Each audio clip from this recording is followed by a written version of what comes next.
Good evening, everyone, and a warm welcome to all. I am Pritali Modu, your host for today's webinar. Today's topic of discussion is ecological consciousness in Indian philosophical traditions. In the present age of environmental crisis and climate concern, Indian philosophical traditions offer profound insights into the harmonious relationship between human being, nature, and the cosmos. Concepts such as interconnectedness, nonviolence, respect for all forms of life, and balance with nature remain deeply relevant in our contemporary world. We are truly honored to have with us our distinguished speaker, Dr. Krishna Dasgupta. She is an associate professor in the Department of Philosophy at Lady Brogan College. She completed her MPhil and PhD from Jadavpur University. Her areas of specialization include philosophy of language, Vedanta philosophy, and gender studies. Dr. Dasgupta has successfully completed two insightful UGC sponsored minor research projects and has contributed numerous thought provoking articles to various books and academic journals. She has authored several scholarly books and has also edited and co edited important academic works, including The Other Universe and Anthology of Women's Studies. We are grateful to her for joining us today and sharing her valuable insights on this important and timely subject. Now, without any further delay, I warmly invite Dr. Krishna Das Gupta to deliver her lecture. Thank you.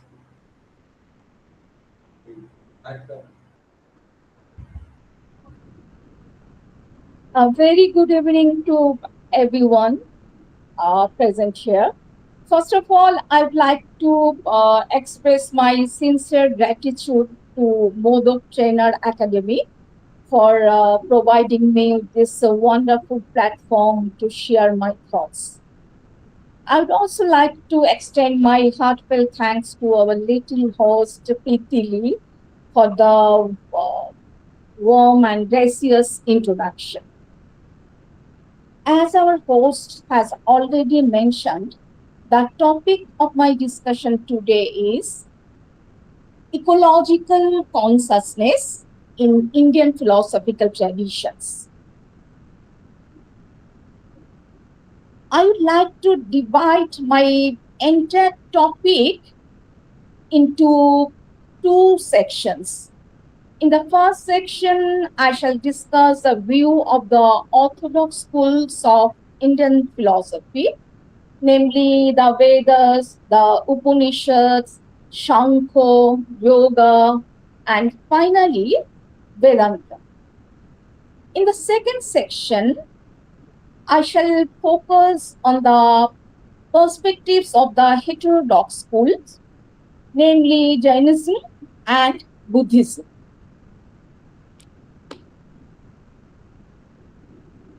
Indian philosophical systems have shown deep concern for nature, living beings, and the harmony between human beings and the environment side since ancient times.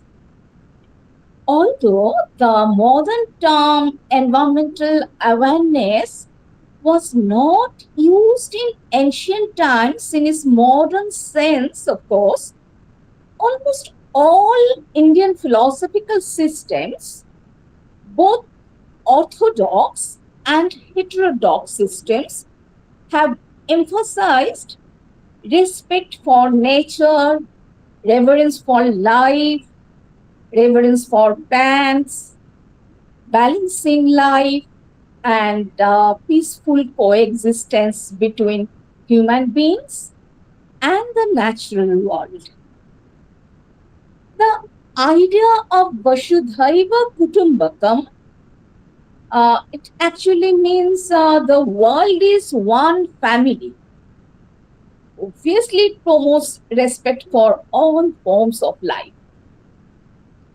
In modern times, concepts such as pollution, deforestation, global warming, and the greenhouse effect have become widely discussed environmental concerns. However, long before these issues emerged in contemporary discourse, Indian philosophical traditions have already reflected profoundly and insightfully on these issues. These ideas provide an important philosophical basis for ecological consciousness even today. Let us have a look into the Vedas.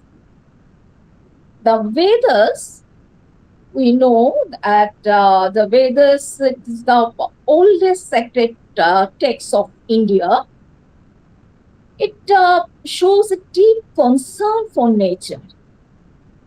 In the Vedas, different elements of nature are worshipped as divine powers. The sun, earth, air, water, fire, rivers, mountains, forests, all are treated with reverence. Agni, that is actually we may call fire, Vayu, which is air, Surya or sun, and Varuna or water, all are worshipped as deities. This attitude obviously teaches human beings not to exploit nature recklessly. Here, Earth is addressed as a mother, and we are her son. This idea surely develops a sense of responsibility toward protecting the earth. Water is treated as pure and sacred in the Vedas. Rivers such as the Ganga and the Saraswati are glorified, and it is considered essential for life, for health, and spiritual purity also. The Vedas repeatedly speak about maintaining cosmic order, which is actually known as the concept Rita.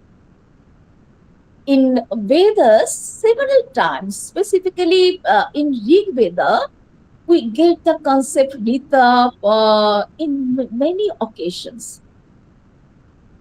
Rita, it is actually controlling force or regulating force, which actually regulates the cosmic order. In Vedas, we see that we, the human beings, are expected to live in harmony with this universal order or Rita. Environmental imbalance, excessive greed, and misuse, and of course, overuse of natural resources are considered violations of this cosmic harmony. We should all abide by this Rita or regulating force or controlling force to protect our earth.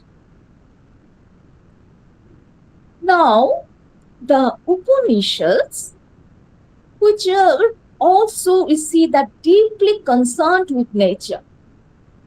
The Upanishads teach that the same divine reality, that is Brahman, exists in every being.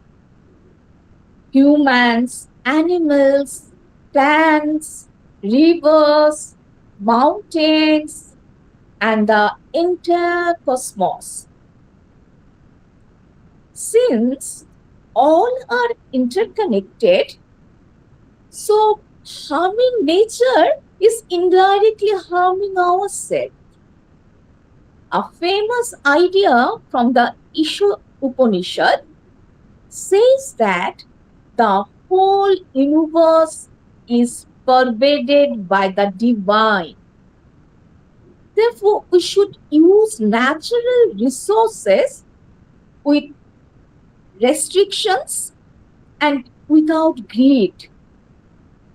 So, obviously, nature is not viewed as an object for exploitation, but as sacred. Thus, the Upanishads, uh, the thinkers of Upanishads, they considered human beings as an integral part of nature and not as masters over it.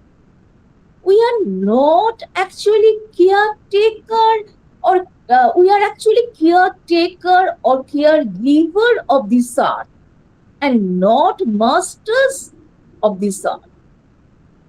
And this idea obviously promotes ecological balance and sustainable living. Shankho, which is one of the oldest schools of Indian philosophy, it explains the creation of the universe through two eternal realities.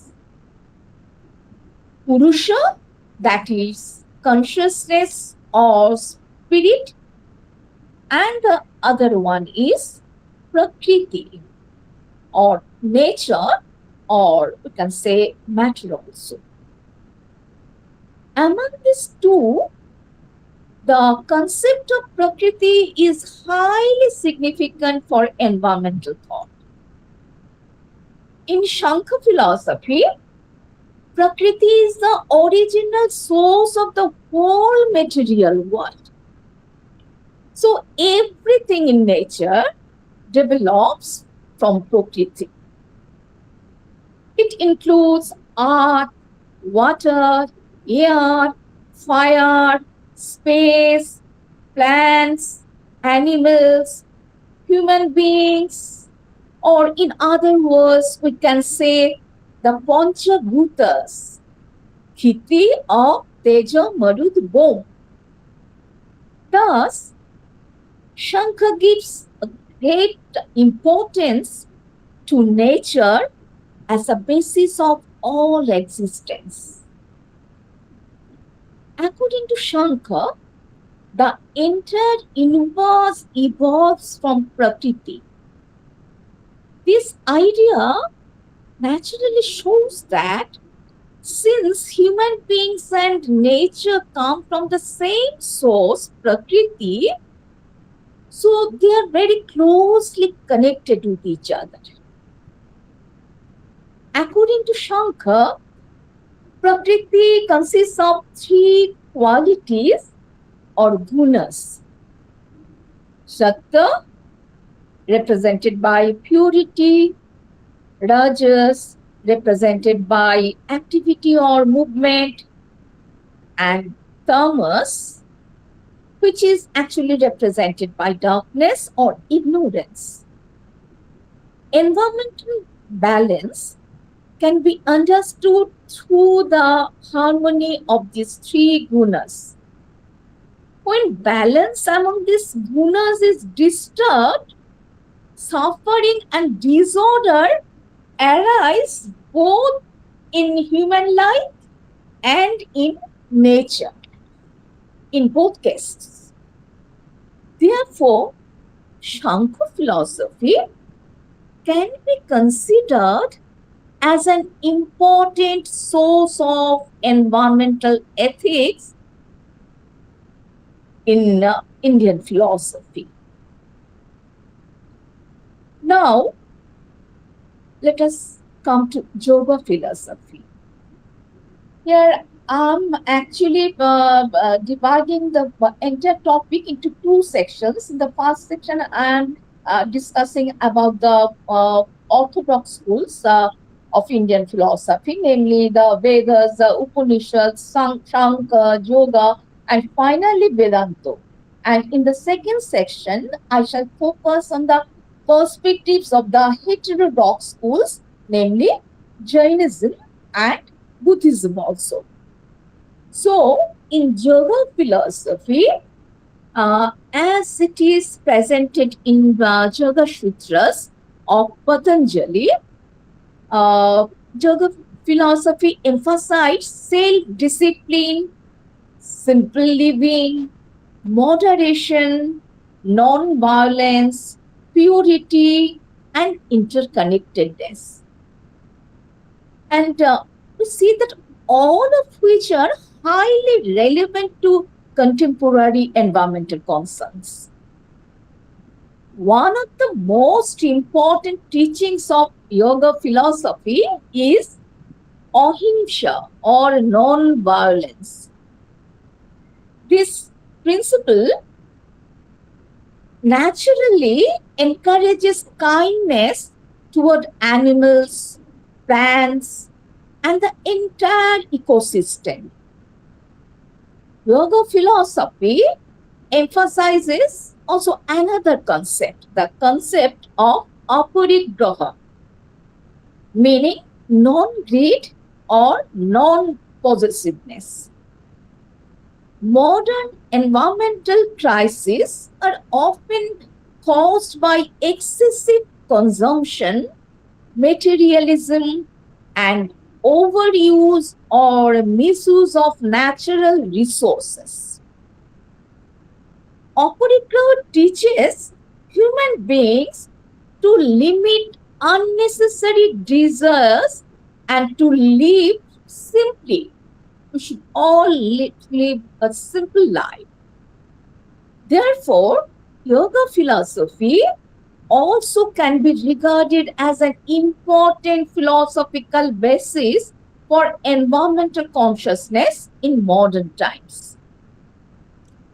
One of the central teachings of Vedanta is that the same divine reality, Brahman, exists in all beings and throughout the universe. Here we find the idea Sharvam Kalvidam Brahma, that is, all this is Brahman, or we can say Sho Aham Amishe, or Aham Ashmi Brahma. So it means that everything in the world, humans, animals, rivers, mountains, all are actually manifestations of the same ultimate reality. This naturally creates a sense of respect toward the nature.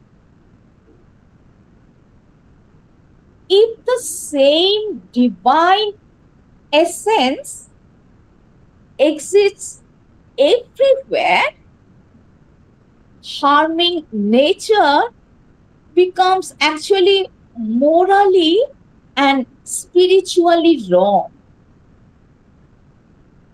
So we see that Vedanta actually doesn't treat nature as lifeless matter.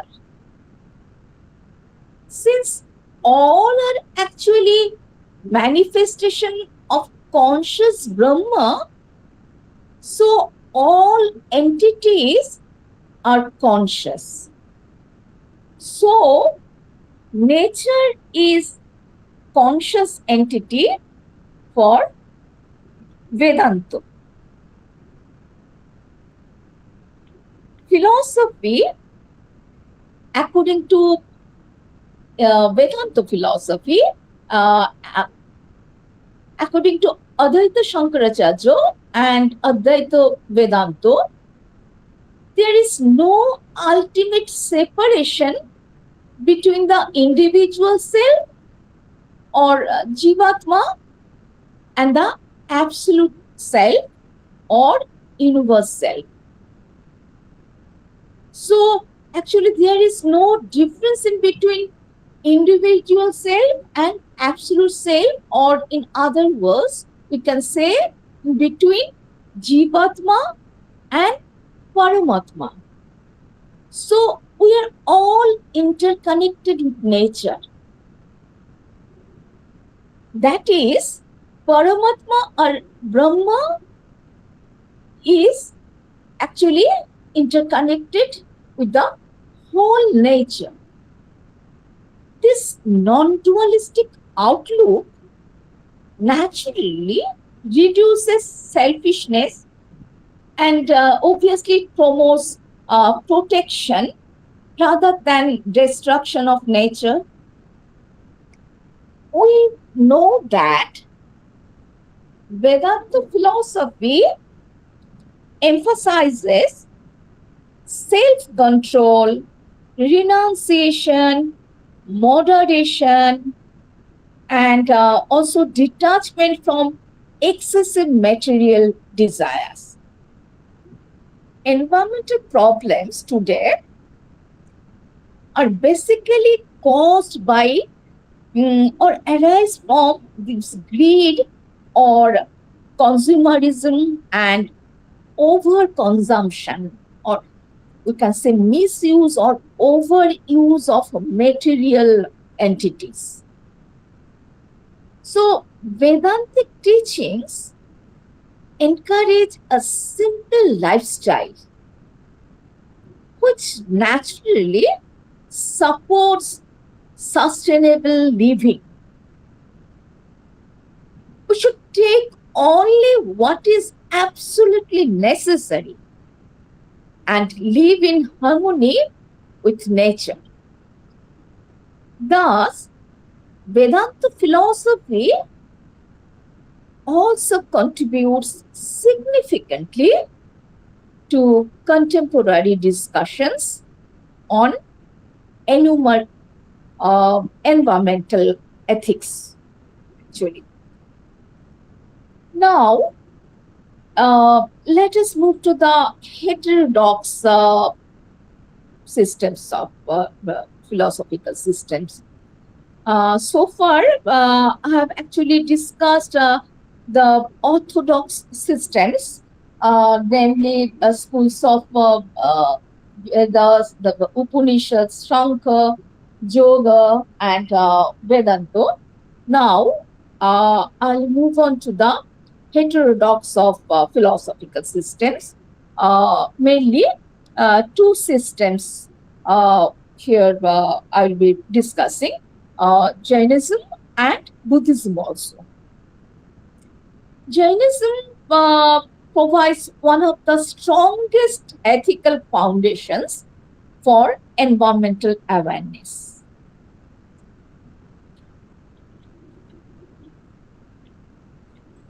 Through the principle of ahimsa or non-violence, Jainism actually says or gives emphasis upon the non-violence or ahimsa.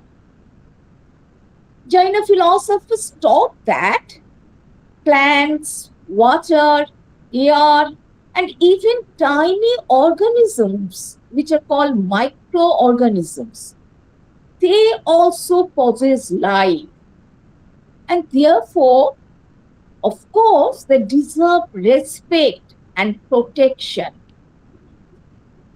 Jainism strongly supports vegetarianism because killing animals is considered harmful and unethical also. Here, we can mention one important insight of modern environmental studies. In modern environmental studies, we see that they show that plant-based lifestyles can reduce environmental pollution.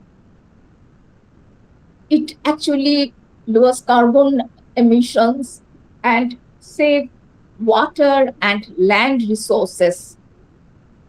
And finally, protect animal life also. Sorry.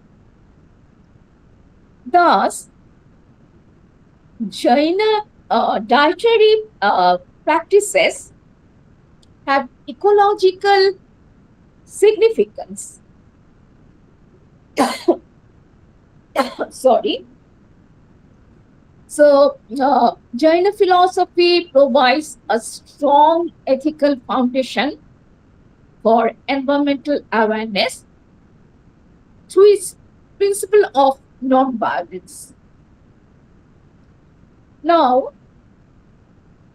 let us we move on to the Buddhism. One of the central teachings of Buddhism is compassion.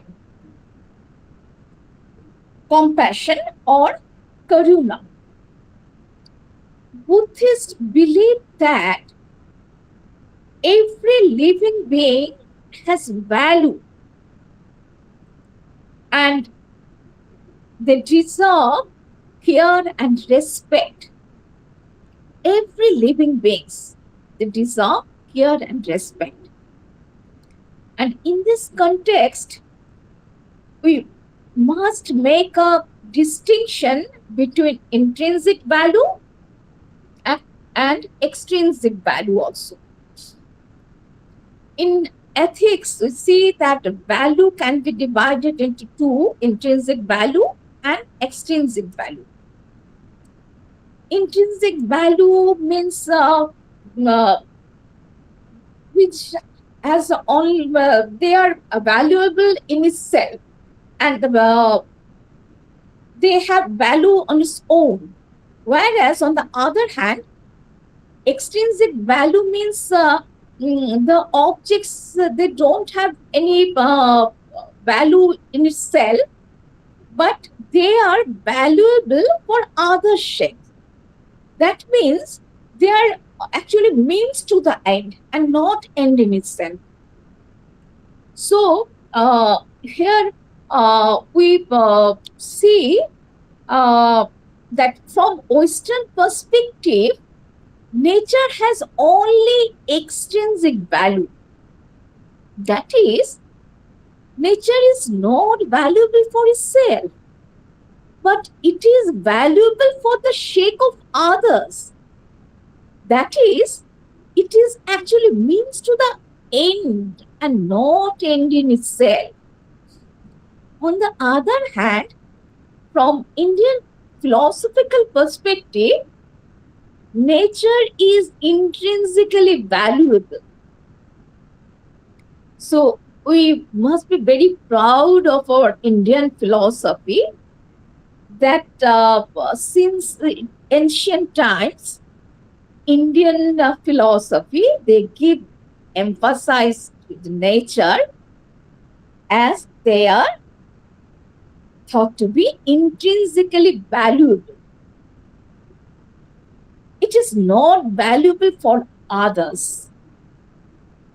The Buddha advised people not to kill animals unnecessarily,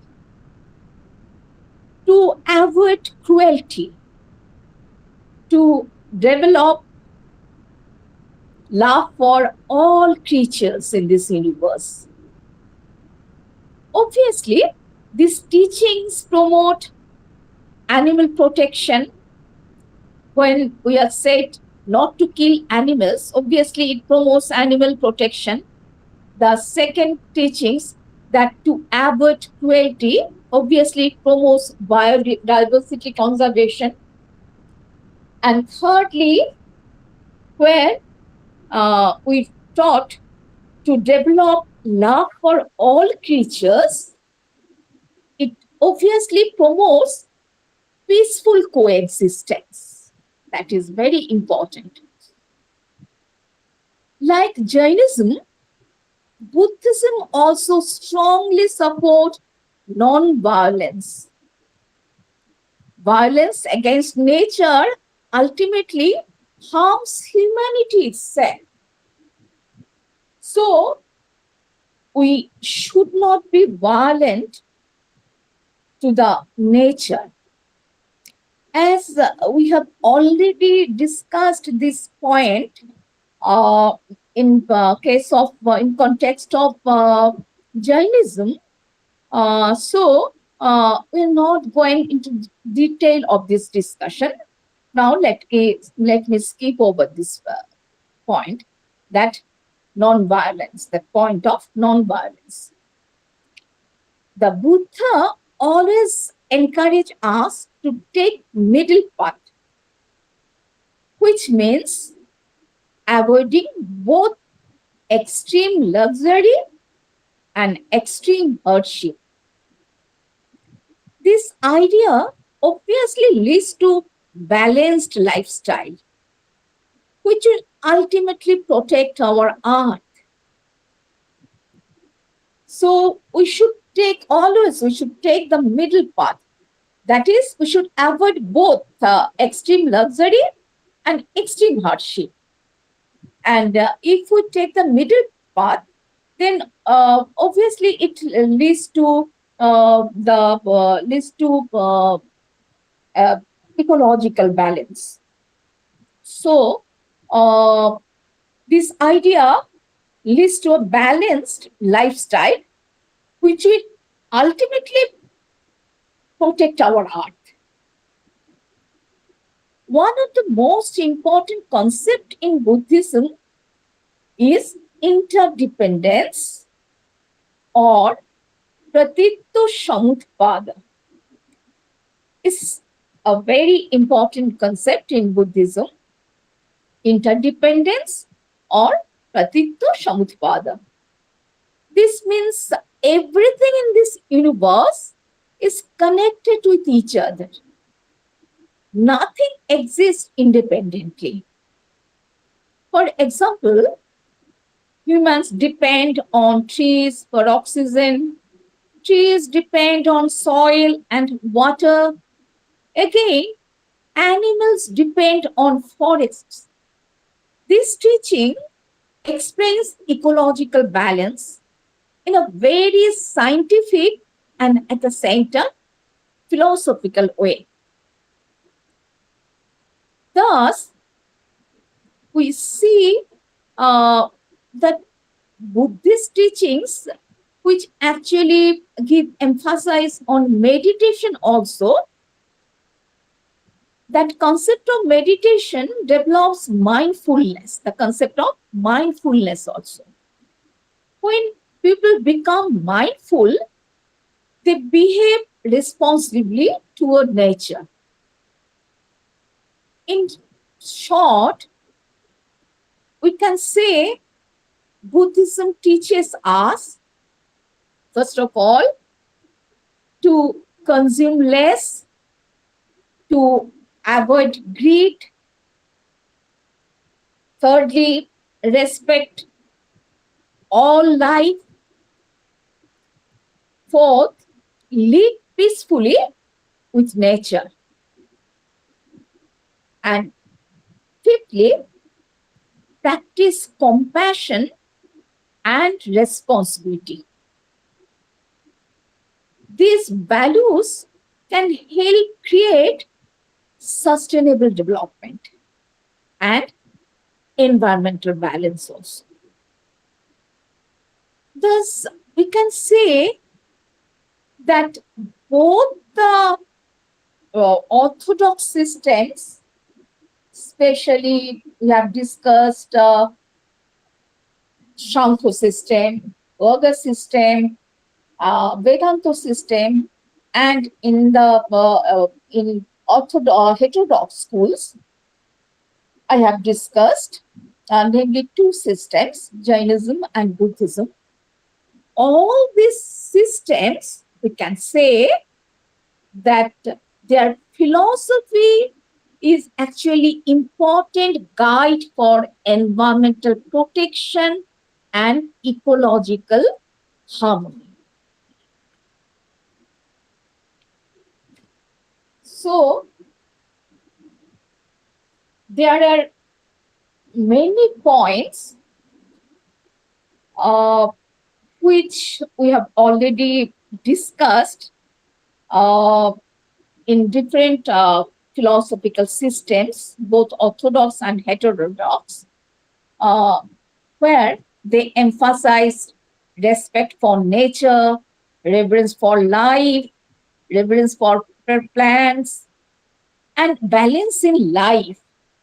And finally, by that, they promote a peaceful coexistence between human beings and the natural world.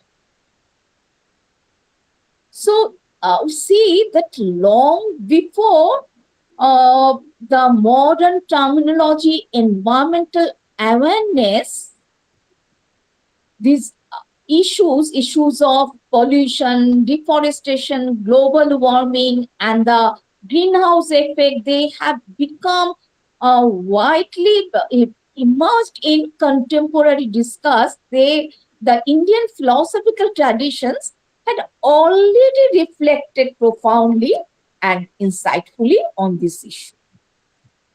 So obviously these ideas provide an important philosophical basis for ecological consciousness even today. So that's all for my present lecture today. It is ecological consciousness in Indian philosophical traditions.